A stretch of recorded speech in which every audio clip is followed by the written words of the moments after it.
கடலிலே விழமாட்டார், அவர் கண்ணீர் கடலிலே விழமாட்டார்.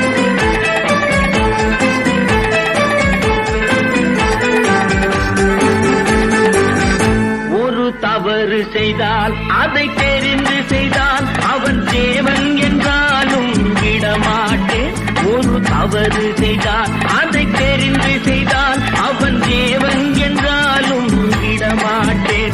உடல் உழைக்கச் சொல்வேன், அதில் பிழைக்கச் சொல்வேன், அவர் உரிமை பொருள்களை தொடமா